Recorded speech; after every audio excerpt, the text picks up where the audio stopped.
सभी बहन भाइयों को जय मसीह की। मैं आपका प्रिय दोस्त पास्टर सुमित कुमार एक बार फिर से शाम की मीटिंग में आपका दिल से स्वागत करता हूं। और हमारी सीरीज यानी जो श्रृंखला चल रही है इन दिनों के अंदर आत्मा के फल के गुणों के ऊपर, और अब तक आप लोगों ने 7 गुण अच्छी तरह से टेस्ट करके देख लिया कि आत्मा अगर हमारे अंदर है, अगर परमेश्वर ने हमें आत्मा दिया है तो हमारे जीवन में आके वो कौन कौन से फल लेके आते हैं। और हमने कल देखा था वचन के अंदर कि जब हमारे अंदर विश्वास आता है, यानी गुण जो विश्वास का आता है, तो पवित्र आत्मा क्या करता है हमारे अंदर आकर, जो शारीरिक काम होते हैं, जो 17 तरह के बाइबल के अंदर शारीरिक काम बोले हैं, उससे हमारे अंदर से वो बाहर करता है। आत्मा अपने फल के गुणों को हमारे अंदर पैदा करता है। सो आज फिर एक नए गुण के ऊपर हम लोग चर्चा करने जा रहे हैं। लेकिन इससे पहले कि आज के गुण के ऊपर हम लोग चर्चा करें, मैं फिर सबसे ये कहना चाहता हूँ, ये जो हमारी वीडियोस आती हैं, हम किसी के मजहब या धर्म को देखकर नहीं बनाते। हमारा एक ही फर्ज है, हम ये वीडियोस इसलिए लेके आते हैं कि एक आदमी का जो रवैया है, एक आदमी के जो फर्ज हैं इंसानियत होने के नाते, परमेश्वर के साथ उसके संबंध कैसे होने चाहिए, लोगों के साथ उसका रिश्ता कैसा होना चाहिए, और उससे समाज में रहते हुए कैसे आपस में मेल मिलाप के साथ रहना है, इस उद्देश्य के साथ हम इस वीडियोस को लेके आते हैं। और हम चाहते हैं कि आज जो नौजवान पीढ़ी गलत बातों में जो टाइम स्पेंड कर रही है, गलत चीजों में टाइम स्पेंड कर रही है, वहां से वो बुराई से हटकर वो परमेश्वर के साथ अपना रिश्ता मजबूत करे। क्योंकि वचन के अंदर ऐसा लिखा हुआ है, सब उपदेशों की पुस्तक के अंदर वहां कहा गया है जवान अपनी जवानी के दिनों में अपने सृजनहार को स्मरण कर, है जवान अपने जवानी के दिनों में अपने सृजनहार को स्मरण कर करके, कि इससे पहले वो विपत्ति के दिन आए जिसमें तू ये कहे कि अब मेरा इसमें मन नहीं लगता। ऐसे प्रभु के बच्चे होने के नाते हम कहां से भी क्यों ना हो, किसी भी जाति से क्यों ना हो, हमारा ये फर्ज बनता है, परमेश्वर ने जो अच्छे गुण बताए हैं, परमेश्वर जो हमसे चाहता है जीवन, वो हम परमेश्वर के लिए समर्पित होकर वो बिताएं। आइए फिर से एक बार आप सबका स्वागत करता हूं हमारे आत्मा के फल के गुणों के अंदर। और आज हम लोग 8वां गुण देखने जा रहे हैं और कल हमारा लास्ट है। और जैसे कि मैंने कल भी पूछा था सवाल कि अगली सीरीज यानी अगली श्रृंखला हमारी कौन सी आनी चाहिए, और 2 ऑप्शंस मैंने दिए थे, आत्मा के वरदानों के ऊपर या फिर आत्मा के वरदान, या फिर हमारी जो श्रृंखला होनी चाहिए आत्मा के हथियार, क्योंकि हमारे चारों ओर दुष्ट आत्माएं काम करती है। और ऐसे में इफिसियों की पत्री में कहा गया है आत्मा के हथियारों को पहन लो। तो अब तक वोटिंग चल रही है, कुछ लोगों ने आत्मा के वरदानों के बारे में ज्यादा बोला कि जो आत्मा के वरदान है उसी के ऊपर अगली श्रृंखला आनी चाहिए। अभी भी मैं वेट कर रहा हूँ, कल तक आपका रिजल्ट का वेट करूंगा, वोट्स जिसको ज्यादा आएंगे वो श्रृंखला अगली लेकर आएंगे। प्रभु आप सबको ब्लेस करें। चलिए शुरू करते हैं आज की श्रृंखला को। गलातियों की पुस्तक उसके 5वें अध्याय के अंदर आते हैं और 22 और 23वें वचन को पढ़ते हैं, जहां पर पौलुस कहता है आत्मा का फल प्रेम आनंद शांति धीरज कृपा भलाई विश्वास नम्रता और संयम। आज जिस चीज के ऊपर हम लोग देखने जा रहे हैं वो है नम्रता। आज हम लोग देख रहे हैं नम्रता के बारे में। और अगर इसको यूनानी भाषा में देखा जाए, इसका जो एक गहरा मतलब है यूनानी भाषा के अंदर, इंग्लिश में उसे कहा जाता है प्रोट्स, इंग्लिश में उसे प्रोट्स कहा गया है। इसका मतलब क्या है, जो एक गहरा मतलब, नम्रता और दीनता से बढ़कर भी जो मतलब बताया, क्योंकि आज तक इसका जो एक प्रॉपर शब्द है इंग्लिश में भी नहीं मिला गया। आज तक इंग्लिश में भी इसका प्रॉपर शब्द का अर्थ नहीं मिला, इसको कैसे डिफाइन, कैसे व्याख्या की जाए करके। तो जब इंग्लिश में नहीं तो हिंदी में भी अभी तक प्रॉपर नहीं है, लेकिन उदाहरण के दौर में बताया गया है कि प्रोट्स का मतलब ये है, नम्रता का मतलब ये है, जिसके बारे में पौलुस बात करता है आत्मा के फल के ऊपर। वो कहता है इसका अर्थ ये है, आप मान लीजिए किसी अधिकार में हो, आप अधिकारी हो किसी चीज के, और आपके पास पूरा अधिकार है, आपके पास पूरी शक्ति है इस्तेमाल करने के लिए, और कोई व्यक्ति आपके खिलाफ कोई अपराध कर देता है, आप उसे नाश करने की भी ताकत रखते हो, उसे मरवाने की, उसे किसी भी सजा को देने की ताकत रखते हो, लेकिन आप क्या करते हो, वहां पर दया दिखाते हो, और इसी को ही प्लॉट्स कहा जाता है। फॉर एग्जाम्पल, मान लीजिए एक राजा है किसी राज्य का, वो राजा, उसके पास पूरी सामर्थ्य है, पूरी ताकत है, वो किसी को मरवा सकता है, किसी ने अपराध कर दिया उसके राज्य के खिलाफ, उसके खिलाफ, लेकिन राजा क्या करता है, उसके साथ बड़े ही प्यार के साथ बिहेव करता है, उसके साथ डील करता है, उसके साथ सुलूक करता है, उसे मरवाता नहीं है, उसे कोई सजा नहीं देता है, लेकिन अपनी दीनता को दिखाता है। इससे कहते हैं नम्रता। बाइबल के अंदर नम्रता के ऊपर बहुत सारे वचन हैं, लेकिन पौलुस जिस चीज के में फोकस करता है, जिस चीज के ऊपर वो बात करता है, हम आज उसी के ऊपर देखने चाह रहे हैं। और परमेश्वर ने पुराने नियम से ये चाहा था परमेश्वर ने पुराने नियम से ये चाहा था कि इंसान इस तरह से बने करके। पिछले दिनों में जब वचन चल रहे थे, ये वचन मैंने 2 बार रिपीट किया था और आज मैं तीसरी बार बोलने वाला हूं। मीका की पुस्तक में अगर हम लोग आते हैं मेरे भाइयों बहनों, अगर हम लोग मीका की पुस्तक में आते हैं, उसके 6वें अध्याय के 8वें वचन में परमेश्वर का वचन हमसे क्या कहता है। वहां वचन में लिखा हुआ है मनुष्य, वह तुझे बता चुका है कि अच्छा क्या है, वह तुझे बता चुका है कि अच्छा क्या है, और यहोवा तुझसे इसे छोड़ और क्या चाहता है। यानी परमेश्वर आपको इस बात को छोड़ और आपसे क्या चाहता है। क्या है वो बात? कि तू न्याय से काम करे, न्याय से काम करे और कृपा से प्रीति रखे, कृपा से प्रीति रखे और अपने परमेश्वर के साथ नम्रता से चले, अपने परमेश्वर के साथ नम्रता से चले। यानी वॉक हम्बली विथ गॉड करके आपको नम्रता के साथ परमेश्वर के साथ चलना है। और जब चलने की बात आती है, हम जानते हैं उत्पत्ति की किताब में एक व्यक्ति का नाम आता है जिसके बारे में लिखा वो परमेश्वर के साथ चला, यानी हनोक के बारे में। और जब वो परमेश्वर के साथ चला, परमेश्वर के साथ चलने का मतलब भी बहुत गहरा हो जाता है, उसकी आज्ञाओं में, उसकी शिक्षा में, उसके डर में, उसके ज्ञान में, उसकी बुद्धि में। और लिखा हुआ जब वो ऐसा चलता था, एक खरा पुरुष परमेश्वर ने उसे जीवित उठा लिया। सो यहाँ लिखा हुआ है, हमें ये आज्ञा दी गई है, परमेश्वर हमसे ये चाहता है कि हम परमेश्वर के साथ कैसे चले, नम्रता के साथ चले।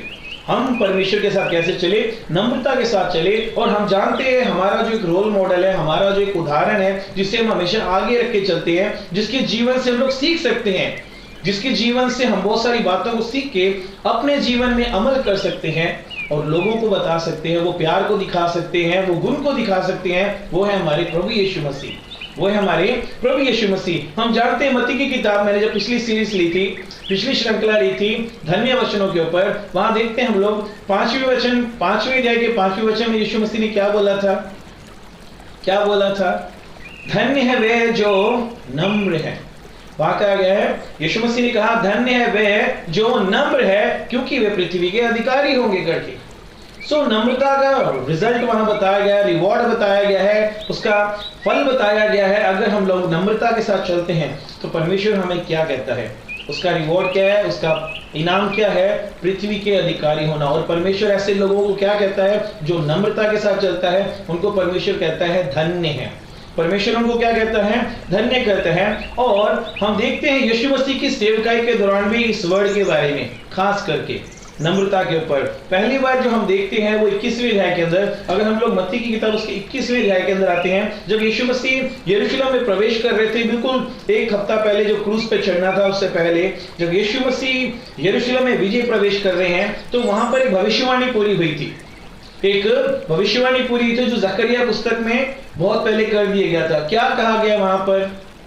सुनिए जरा गौर से। अगर हम लोग मत्ती की किताब उसके 21वें अध्याय के अंदर आते हैं और उसके 5वें वचन को पढ़ते, वहां क्या लिखा हुआ है? सिय्योन की बेटी से कहो, सिय्योन की बेटी से कहो, देख तेरा राजा तेरे पास आता है, देख तेरा राजा तेरे पास आता है, वह नम्र है। यहाँ कहा गया हमारा परमेश्वर, हमारा यीशु कैसा है? वो नम्र है। वो राजाओं का राजा होकर, प्रभुओं का प्रभु होकर, सारे अधिकार को रखते हुए, सारी शक्ति को रखते हुए भी वो कैसे होके आया? नम्र होकर आया। यहाँ लिखा हुआ है वह नम्र है और गधे पर बैठा है, वरन लादू के बच्चे पर। और इसी तरह से यीशु मसीह ने अपने शिक्षा के दौरान, यानी यीशु मसीह जब इस पृथ्वी पर थे, अपनी सेवकाई को कर रहे थे, उन्होंने क्या बोला था? लोगों को क्या सिखाया था? हमें नम्रता के साथ, यानी वो लोग जो टूटे हैं, बिखरे हैं, परेशान हैं, और कोई भी हो सकता है, उनके साथ हमें कैसे बर्ताव करना है? नम्रता के साथ।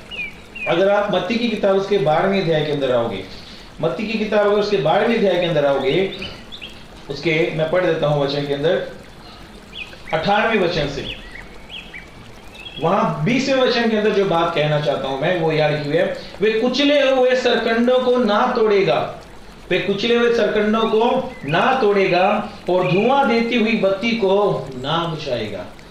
इनडायरेक्ट में बताया गया है कि परमेश्वर नम्रता के साथ क्या करेगा? बिहेव करेगा। सो इसलिए यीशु मसीह ने बार बार नम्रता का सबूत दिया। हम देखते हैं यीशु मसीह को कितना कुछ कहा गया, लेकिन वो कैसे बर्ताव कर रहे थे? नम्रता के साथ। और आज पौलुस कलीसिया से क्या चाहता है? पौलुस जब ये आत्मा के फल के गुणों के बारे में लिखा गया था। क्यों कहा गया था? क्योंकि लोग प्रभु की शिक्षा से हटते जा रहे थे। जैसे आज भी हम लोग देखते हैं, जैसे वचन में कहा गया कि अंतिम दिनों में बहुत सारे लोगों का प्यार ठंडा पड़ जाएगा, और आज भी हम लोग देख रहे हैं कि ऐसा ही हो रहा है। बहुत सारे लोगों का प्यार परमेश्वर के प्रति ठंडा पड़ रहा है। वो दुनियावी चीजों को देख के आकर्षित होकर उनके पीछे जा रहे हैं। उनका प्रभु के प्रति प्यार, वचन के प्रति प्यार, प्रार्थना के प्रति प्यार सब ठंडा पड़ते जा रहा है। वो चीजों से, गलत कामों से ज्यादा वो आकर्षित हो रहे हैं और उनको अपने जीवन में अपना रहे हैं। और यहाँ तक कि दुख की बात ये है, जो मसीह लोग, जो अपने आप को मसीह कहते हैं, प्रभु के कहते हैं, वो लोग भी इन कामों में पड़े हुए हैं। ये बहुत दुख की बात है मेरे भाइयों बहनों। पौलुस को क्यों जरूरत पड़ी थी आत्मा के फल के बारे में बताने के बारे में? वो इसलिए क्योंकि वो देख रहा था कि लोग क्या कर रहे हैं, शारीरिक कामों में जा रहे हैं, शारीरिक दशा में जा रहे हैं, वो परमेश्वर से दूर जा रहे हैं। इसलिए उसने बोला आपको क्या करना है, आत्मा के फलों को अपने जीवन में लेना है। और मैंने पिछली बार बताया था, जीवन का वृक्ष ये क्या है? ये जीवन का वृक्ष जिसके ऊपर फल जो लगता है वो जीवन देने वाला है। वो कैसा है? जीवन देने वाला है। और हम लोग देखते हैं यीशु मसीह के जीवन से, यीशु मसीह के जीवन से वो कैसे बर्ताव करता है। मैं आपको एक एग्जांपल देना चाहता हूँ यीशु मसीह के बारे में। उसने नम्रता के साथ कैसे बिहेव किया, यानी लोगों के साथ कैसे नम्रता का सलूक किया। बाइबल में लिखा हुआ है, यूहन्ना की किताब के अंदर, उसके 8वें अध्याय के अंदर जाते हैं, वहां पर एक औरत पकड़ी गई थी जो व्यभिचार में पकड़ी गई थी। और फरीसी और सदूकी जो लॉ को लेकर हमेशा साथ चलते थे, वचनों को लेकर चलते थे, व्यवस्था को लेकर चलते थे, उनकी व्यवस्था में यह लिखा हुआ था कि अगर कोई ऐसी पाप के अंदर पकड़ा जाता है उसे पथराव करके मार दिया जाए। और जैसे मैंने पिछले दिनों में कहा था, व्यवस्था के द्वारा मौत आई है, लेकिन अनुग्रह के द्वारा क्या आया है? जीवन आया करके। सो वहां पर व्यवस्था के अनुसार वहां लिखा हुआ था, ऐसा कोई पाप में पकड़ा जाए तो उसे पथराव करके क्या कर दिया जाना चाहिए? उसे मार देना चाहिए। लेकिन वहां यीशु मसीह को टेस्ट करने के लिए वो लोग जब वहां पर आए तो सबके हाथ में पत्थर है। हम देख रहे हैं वहां पर सबके हाथों में पत्थर है उस औरत को, उस बहन को मारने के लिए, क्योंकि वो ये सोच रहे हैं इसने पाप किया है और इसे मूसा की व्यवस्था के अनुसार, हाँ जी, मूसा की व्यवस्था के अनुसार इसे क्या करना चाहिए? पत्थर मार मार के इसे मार देना चाहिए। और जब यीशु मसीह के सामने ये मुद्दा रखा गया था, यीशु मसीह को ये बात बोली गई थी, यीशु मसीह ने क्या बोला?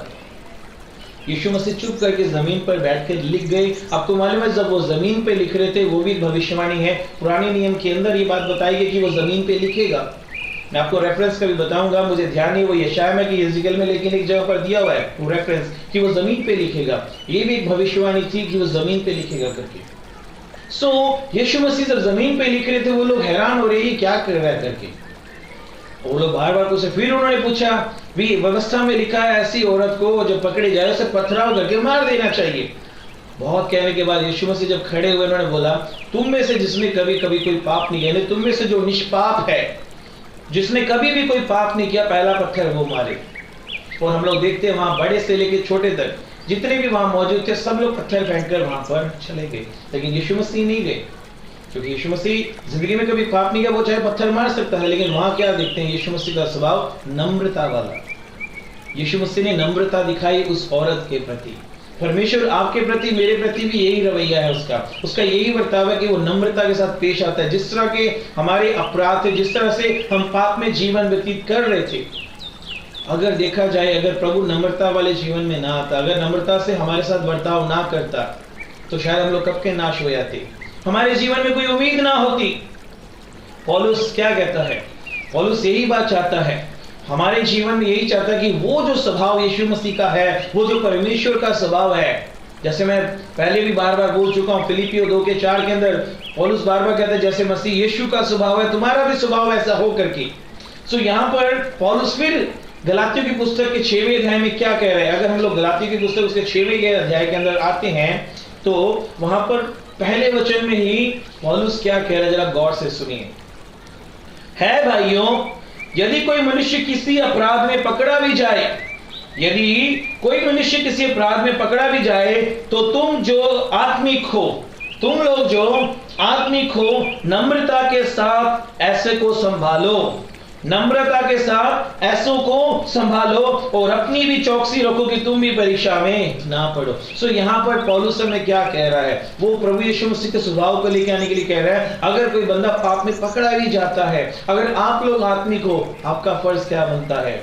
नम्रता के साथ ऐसे लोगों को संभालो, ना कि उनके ऊपर दोष लगाओ, ना कि उनको सजा दो, ना कि उनका तिरस्कार करो, ना कि उनका तिरस्कार करो। लेकिन होता क्या है, एक व्यक्ति जो घमंड से भरा होता है, और वो जो घमंड से भरा होता है वो गुस्से वाला चला जाता है, वो क्या करने लग जाता है, वो तुलना करने लग जाता है। वो ये सोचता है मैं उससे ज्यादा अच्छा हूं, मैं उससे ज्यादा अमीर हूं, मैं उससे ज्यादा सुंदर लगता हूं, या मेरे पास ज्यादा चीजें, और दूसरे को वो तुच्छ समझने लग जाता है, दूसरों को वो तुच्छ समझने लग जाता है। लेकिन जो एक बंदा आत्मिक होता है, वो जो दीनता के अंदर चलता है, आपको मालूम है दीनता ही नम्रता को पैदा करती है, दीनता ही नम्रता को पैदा करती है। जो बंदा दीन होता है प्रभु की हजूरी के अंदर, वो नम्रता के अंदर चलता है और नम्रता के साथ सुलूक भी करता है।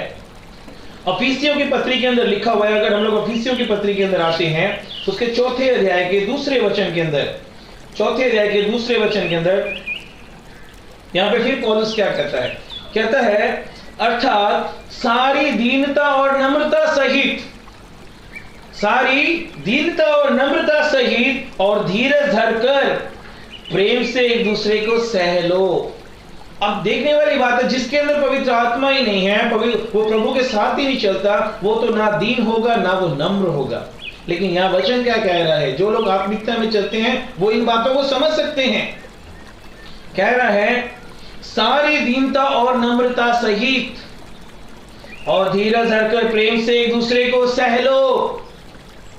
जो जिससे आप प्रेम करोगे ना, जैसे प्रभु ने आपसे प्रेम किया, जैसे प्रभु ने भी आपको सह लिया ना, जब आप भी उस प्रभु के प्रेम को अपने जीवन में पालोगे ना, आप किसी की भी बात सह लोगे, किसी के जीवन को भी सह लोगे, आप रिवेंज नहीं लोगे, यानी बदला नहीं लोगे, आप नम्रता दिखाओगे उनके प्रति। ये है प्रभु का स्वभाव, और परमेश्वर हमसे यही चाहता है। जैसे हम देखते हैं पौलुस कहता है कि तुम लोग बाइबल की चलती फिरती पत्नियां होकर के, ये वचन लोग बाद में पढ़ेंगे, पहले वो आपके जीवन को, सो आपको एक अच्छा मौका मिलता है जब आप परमेश्वर के स्वभाव को, परमेश्वर ने जो आपके जीवन में काम किया है, वो लोगों के सामने आप रख सकते हो, लोगों को दिखा सकते हो कि परमेश्वर क्या चाहता है, परमेश्वर क्या है करके। आज दुख वाली बात ये है कि बहुत सारे क्रिश्चियन लोग ये कहते हैं, मसीह लोग ये कहते हैं, पास्टर जी हम कब तक सहें, कब तक नम्रता का बर्ताव करें। वो लोग बहुत गंदी भाषा यूज करते हैं, वो बहुत कठोर है, वो हमसे गलत सलूक करते हैं, हम भी वैसा ही करेंगे। बट मैं एक बात कहना चाहता हूँ सब भाई बहनों को, क्या यीशु मसीह ने कभी भी ये परमिशन दी हमें? क्या यीशु मसीह ने कभी ये आज्ञा दी कि तुम भी जाके वैसे करो? नहीं। यीशु ने बोला अपने सताने वालों को आशीष दो, जो तुम्हारे साथ बुरा सलूक करने के लिए प्रार्थना करो। यह है नम्रता वाला स्वभाव जो परमेश्वर हमसे चाहता है। यही है जो पौलुस भी हमसे यही चाहता है, क्योंकि आत्मा से बढ़कर जब वो ये बात लिख रहा है, वो चाहता है हम लोग आत्मा के इस वरदान के अंदर बढ़े, ये फल का जो गुण है हमारे जीवन के अंदर आए, हम लोग नम्रता के साथ चलना स्टार्ट करें करके। आपको मालूम है 2 तीमुथियुस के अंदर वो क्या कहता है? अगर हम लोग 2 तीमुथियुस के अंदर आएंगे, 2 तीमुथियुस उसके 2 अध्याय के अंदर मैं 22 से पढ़ूंगा, जरा गौर से सुनिएगा। जवानी की अभिलाषाओं से भागो। आज सब जवानों को ये सोचने की जरूरत है, पहले तो टिकटॉक था, उसके अंदर आप बहुत सारे फॉलोअर्स लेके हीरो बने बैठे थे, एक ही दिन में 0 बन गया आप लोग, वो टाइम वेस्ट हो गया, सब मेहनत व्यर्थ हो गई। और अपनी अभिलाषाओं से, यहाँ पर क्या लिखा, आप अपनी अभिलाषाओं के अंदर चल रहे थे। लेकिन यहाँ वचन क्या कह रहे हैं? जवानी की अभिलाषाओं से भाग, जो शुद्ध मन से प्रभु का नाम लेते हैं, उनके साथ धर्म और विश्वास और प्रेम और मेल मिलाप का पीछा कर। आगे सुनिए, पर मूर्खता और अविद्या के विवादों से अलग रह, क्योंकि तू जानता है कि इससे झगड़े उत्पन्न होते हैं। प्रभु के दास को झगड़ालू नहीं होना चाहिए, पर वे सबके साथ कोमलता यानी नम्रता और शिक्षा में निपुण और सहनशील हो। वे विरोधियों को नम्रता से समझाए। यह है पौलुस जो हमको सिखा रहा है। यही पौलुस जो पहले हम कह सकते गुंडे किस्म का था, और गुंडे जैसे वो इस काम करता था, लोगों को मारता था, पीटता था, जेल में डालता था। और जब प्रभु ने इसके जीवन को बदला, जब इसने यीशु मसीह के दर्शन को कर लिया, जब इसने प्रभु के प्यार को छक लिया, आपको मालूम है यही पौलुस ने सहना भी सीख लिया। इसने लोगों के साथ नम्रता के साथ व्यवहार करना सीख लिया। अगर पौलुस का जीवन बदल सकता है, मैं नहीं मानता हम लोग पौलुस से बढ़कर हैं करके, अगर परमेश्वर पौलुस को बदल सकता है तो हमें भी ये प्रार्थना करनी चाहिए, प्रभु मुझे भी नम्र बना करके, प्रभु मुझे नम्र बना करके। बाइबल के अंदर बहुत सारे एग्जाम्पल्स है और मैं आज आपको एक एग्जाम्पल बताना चाहता हूं इतिहास की पुस्तक में से। अगर हम लोग दूसरे इतिहास के अंदर जाते, वहां पर एक राजा के बारे में हम जानते हैं, जब राजाओं की पुस्तक को पढ़ते हैं, इतिहास की पुस्तक को पढ़ते हैं, वहां एक पैरे के अंदर एक राजा बदल जाता है, कभी एक चैप्टर के बाद राजा बदलता है और कोई 2 वचन पढ़ने के बाद भी राजा, वहां पे बहुत सारे राजाओं का जिक्र आता है। सो यहाँ पर एक नम्रता के बारे में बात बताना चाहता हूँ। यहाँ पर एक राजा का जिक्र दिया हुआ है जिसका नाम है रिहोबाम करके। ये दूसरों की एडवाइस लेकर, यानी दूसरों के उपदेश लेकर, दूसरों की सलाह लेकर वहां पर गलत काम कर रहा है। उसके राज्य के लोग, एक राजा होने के नाते उसके राज्य के लोग उसके पास आके अपनी तकलीफ बता रहे हैं, अपनी परेशानी बता रहे हैं कि तेरे पापा जो थे, तेरे जो डैड थे, उसने हमारे साथ इस तरह से सुलूक किया, लेकिन अब हम चाहते हैं कि तू हमसे क्या करे, कोमलता यानी नम्रता के साथ बर्ताव कर, नम्रता के साथ हमारे साथ क्या व्यवहार कर। लेकिन वो राजा क्या कर रहा है, मैं पढ़ के बताना चाहता हूं थोड़ा सा, बाकी आप उसको पूरा पढ़ लीजिएगा। अगर आप मेरे साथ दूसरा इतिहास की पुस्तक में आओगे, दूसरा इतिहास के 10वें अध्याय के अंदर आओगे, तो यहाँ पर वो पूरी उसकी बताई हुई है क्या हुआ क्या नहीं हुआ करके। तो मैं पढ़ना चाहता हूं उसने क्या जवाब दिया जब लोग उससे ये उम्मीद करके आए कि हमारे ऊपर नम्रता दिखाई जाएगी। तो यहाँ देखिए, तब राजा 10वें अध्याय में पढ़ रहा हूं, 10वें अध्याय 6वें वचन से पढ़ रहा हूं, कुछ कुछ वचन पढ़ूंगा, पूरी स्टोरी मैं शॉर्टकट में बताऊंगा। तब राजा रेहोबियम ने उन बूढ़ों से जो उसके पिता सुलेमान के जीवन भर उसके सामने उपस्थित रहा करते थे, यह कहकर सम्मति ली, इस प्रजा को कैसा उत्तर देना उचित है, इसमें तुम क्या सम्मति देते हो। उन्होंने इसको यह उत्तर दिया, यदि तू इस प्रजा के लोगों से अच्छा बर्ताव करे, उन्हें प्रसन्न करे और उनसे मधुर बातें कहे, तो वे सदा तेरे अधीन बने रहे। एक तो ये थे जो एडवाइस दे रहे थे, लेकिन कुछ और भी थे। वो क्या सलाह दे रहे थे, जरा वो भी सुनिए। 9वें वचन में उनसे उसने पूछा, मैं प्रजा के लोगों से कैसा उत्तर दूं, इनमें से तुम क्या सम्मति देते हो। उन्होंने तो मुझसे कहा है, जो जुआ तेरे पिता ने हम पर डाल रखा है, जो जुआ तेरे पिता ने हम पर डाल रखा है, उसे तो हल्का कर, उस बोझ को क्या कर, हल्का कर, वो वजन हम नहीं सह सकते। तो आगे से क्या हुआ, जवानों ने जो उसके संग बड़े हुए थे उसको ये उत्तर दिया, उसको ये सलाह दी। क्या सलाह दी, उन लोगों ने तुझसे कहा है, तेरे पिता ने हमारे जुआ भारी किया था, परंतु उसे हमारे लिए हल्का कर। तू उनसे ये कहना, क्या कहना, मेरे चिंगलियां मेरे पिता की कटी से भी मोटी ठहरेगी, उसे मैं और भी भारी करूंगा। मेरा पिता तो तुमको कोड़ों से ताड़ना देता था, पर मैं बिच्छुओं से दूंगा। आपको मालूम है यहाँ पर 2 टाइप के लोग बता रखे हैं रिहोबोआम के राजा के अंदर भी। एक अच्छी सलाह दे रहे हैं जो लोग आत्मिक हैं, लेकिन जवानों के बारे में बताया गया वो लोग गलत सलाह दे रहे हैं, नम्रता से बर्ताव नहीं करने के बारे में बोल रहे हैं। आपको मालूम है क्या हुआ मेरे भाई और बहनों, इसने उनको गलत जवाब दिया। और आगे लिखा हुआ, जब ये अपने राज्य में बढ़ रहा था, बाइबल के अंदर जो 12 गोत्र बताए गए थे, 10 गोत्रों ने फूट डाल दी और उसका राज्य वहां पर टूट गया, उसका राजपाट सब टूट गया और उसके पास जो गद्दी थी उससे चली गई थी। नम्रता से बर्ताव ना करने का नतीजा ये था। आज हमें भी देखना चाहिए, बाइबल में यीशु मसीह ने क्या बोला, इसका राज्य तो स्थापित नहीं हुआ, इसका राज्य तो स्थापित नहीं हुआ, लेकिन यीशु मसीह ने मत्ती के 5:5 में क्या बोला, धन्य है वे जो नम्र है, क्योंकि वह पृथ्वी के अधिकारी होंगे। इसका अधिकार चला गया, लेकिन जो नम्रता के साथ बर्ताव करते हैं उसका अधिकार बना रहेगा। हम देखते हैं यीशु मसीह ने करके दिखाया, यीशु मसीह ने करके दिखाया। और हम प्रभु के बच्चे होने के नाते, क्योंकि यीशु ने हमें खरीदा अपने लहू के द्वारा, हमारा ये फर्ज बनता है कि हम लोग प्रभु के स्वभाव में चलें। और पौलुस थिस्सलुनीकी की पुस्तक में क्या कहता है, मैं जल्दी से पढ़ देता हूं। अगर हम लोग पहला थिस्सलुनीकियों के अंदर आते हैं, अगर हम लोग पहला थिस्सलुनीकी उसके दूसरे अध्याय के 7वें वचन में, पहला थिस्सलुनीकी उसके दूसरे अध्याय के 7वें वचन में पढ़ता हूं, परंतु जिस तरह माता अपने बालकों का पालन पोषण करती है, जिस तरह से माता अपने बालकों का पालन पोषण करती है, वैसे ही हमने भी तुम्हारे बीच में रह के कोमलता दिखाई। ये पौलुस कहता है भी, जैसे माँ और बाप अपने बच्चों को कैसे पोषण करते हैं, नम्रता दिखाते हैं उस परिवेश के अंदर। पौलुस कहता है हम लोगों ने भी ऐसे ही तुम्हारे साथ सलूक किया, हमने भी नम्रता दिखाई, हमने नम्रता के साथ तुम्हारे साथ सुलूक किया। आज हमें चर्च के अंदर जो लोग जाते हैं, प्रभु के वचन को सुनते हैं, प्रार्थना करते हैं, आज हमें अपने जीवन को चेक करने की जरूरत है मेरे भाइयों और बहनों, कि पवित्र आत्मा पाने के बाद क्या आज जो फल उपजाने चाहिए थे, क्या हमारे जीवन में वो फल उपजे के नहीं उपजे। यीशु मसीह ने यूहन्ना 16 के अंदर क्या बोला, 15 के 16 में क्या बोला, तुमने मुझे नहीं चुना, मैंने तुम्हें चुना इसलिए कि तुम लोग फल लेके आओ। हमें उस अंजीर के पेड़ के समान नहीं बना, दिखने में हरा भरा है लेकिन फल नहीं है उसके ऊपर।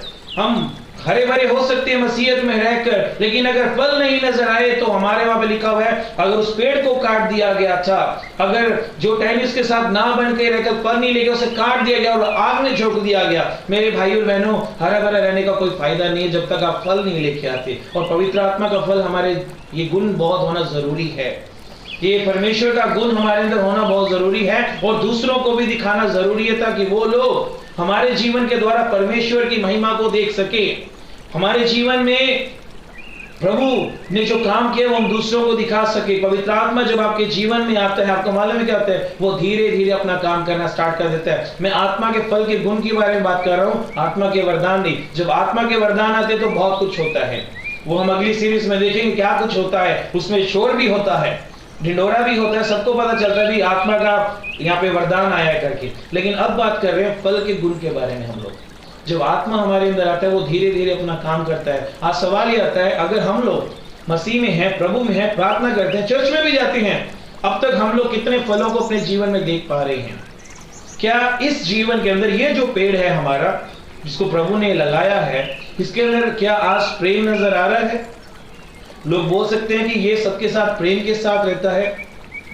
क्या वो बोल सकते हैं इसके जीवन में शांति है, ये सबके साथ शांति बना के रखता है? जितने भी बताए गए हैं, आनंद रहता है इसके जीवन में, कृपा रहती है, ये सारे गुण के हमारे अंदर झलक रहे हैं, क्योंकि ये बताए गए हैं आत्मा के फल के गुण।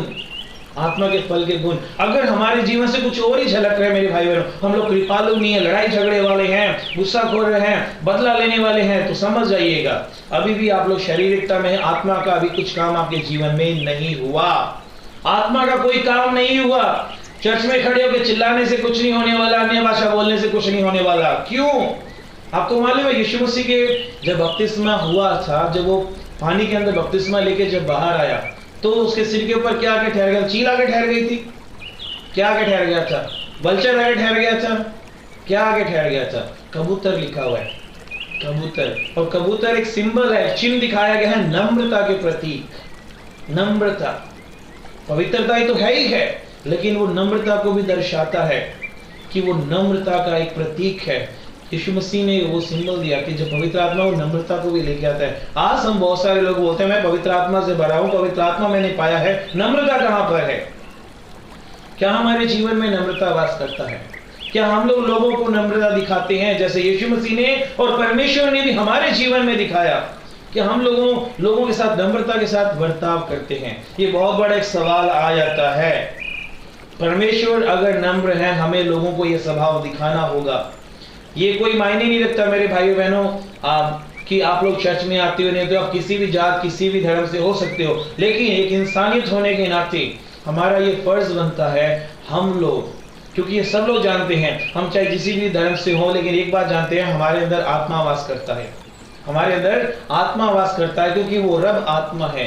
जब वो आत्मा हमारे अंदर वास करता है तो उस आत्मा का गुण भी हमें पता होना चाहिए। और उस गुणों के अंदर ये बताया गया कि आत्मा का एक गुण ये भी है, नम्रता। वो लड़ाई झगड़े नहीं करता, वो किसी के ऊपर बदला लेने का काम नहीं करता, ये परमेश्वर का काम।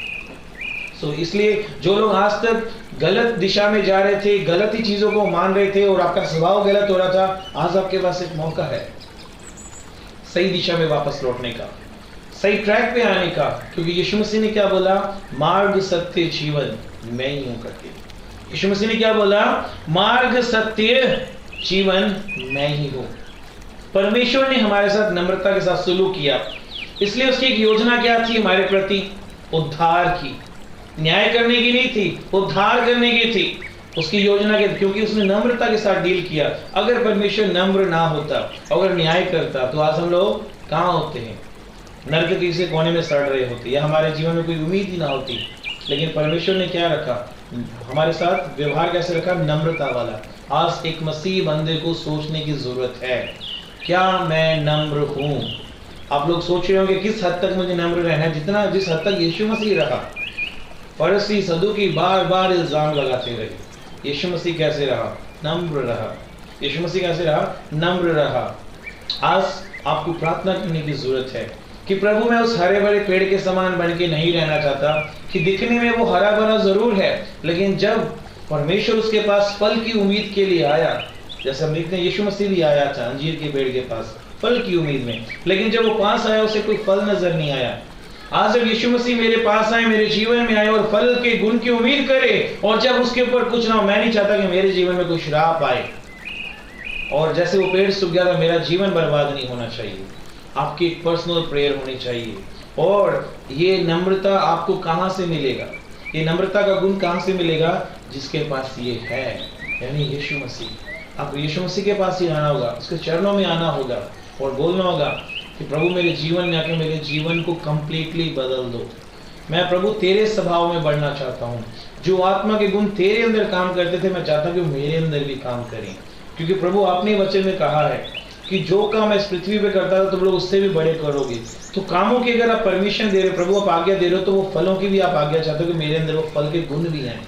आज हमें ये प्रार्थना करने की जरूरत है, एक सच्चा मसीह बनने की जरूरत है, एक सच्चे मसीह की परिभाषा लोगों को बताने की जरूरत है। हो सकता है लोग आपको परेशान करते हैं, गालियां देते हैं, आपको सताते हैं, बहुत कुछ करते हैं, लेकिन ये एक अच्छा मौका है जब आप लोगों को दिखा सकते हो कि मैं प्रभु का बच्चा हूँ। सामान्य जीवन जब आप जी रहे हैं तो लोगों को कुछ नहीं पता चलता कि आप किसको मानते हो, किसको नहीं मानते हो, आपका स्वभाव कैसा है, आपका जीवन कैसा है। लेकिन जब विपरीत हालात होते हैं, विपरीत स्थिति होती है, सब कुछ गड़बड़ हुआ पड़ा होता है, ऐसे समय में जब आप अपना रवैया लेके आते हो, अपने स्वभाव को बाहर निकालते हो, तब पता चलता है कि आप कौन हो करके। तो आज आपको आत्मा के फल के इस गुण को अपने जीवन में लेके आना है और प्रभु को बोलना है, प्रभु मैं नम्र बनना चाहता हूँ, मेरे अंदर नम्रता वास करे और मैं दूसरों के साथ भी नम्रता के साथ सुलूक करूँ। प्रभु सबको बरकत दे, आशीष दे, सभी को जय मसीह। कल हमारा लास्ट वीडियो है इस गुणों के ऊपर, तो मुझे जो मैंने 2 सवाल पूछे थे उसका जवाब जरूर दीजिएगा। तब तक अपना ध्यान रखिए, सभी को जय मसीह।